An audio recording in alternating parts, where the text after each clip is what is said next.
Hi, it's me again with Corel. Tips and tricks, part 3 of this. I deleted that young lady's face, so I'm just going to do. But a viewer or subscriber noticed when I did this and I went in and converted to a bitmap, I had it set on CMYK, and look what happens when we do that. It changes the color. So if you're a printer, you're going to want to use that color. And of course, you can always lighten up that color by holding down the control button and make it a little different color. See how I was bringing it back? So what you want to do is we're going to draw that 8 by 8 because I think it was 8 by 8. We're going to fill it in with that purple, take away the outline.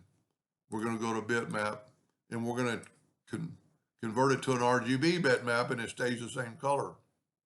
And the advantage of this is now we can go to effects, 3D effects, and page curl. And it doesn't really matter which one you do. And this is pretty cool because you can make it bigger or smaller, the height, the width, and say okay. And what's good about the way changing it to a bitmap, we can control D and make a duplicate, get the two-sided arrow, put it there, control D, and then get the two-sided arrow here and move it up, and you have that. Now we have that line between them. So like we did the other day, 0.001, and then grab the bottom two and move them up till that line disappears, and then grab either side, and I grab the left, so I'm going to nudge it to the right, and that line disappears. Now that's pretty cool, especially if let's go ahead and group this together. And let's say we just had a ball back there, and let's make it turquoise, take away the outline, hit P, put it in the center of the page.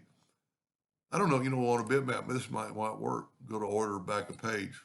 Yeah, it works. You just can't tell it's a ball. But we still got a little bit of white up there because it's the bitmap effect. And I showed the other day in, I think, part 2 or maybe even part 1, I didn't mean to make a second or a third video. We could always reduce it in size so you could see that it was a ball, or make it, just fill it up and take it away and actually put a picture in there. Anyway, pretty cool effect. I hope that helped a little bit. Thank you for watching, and I thank that viewer for noticing that.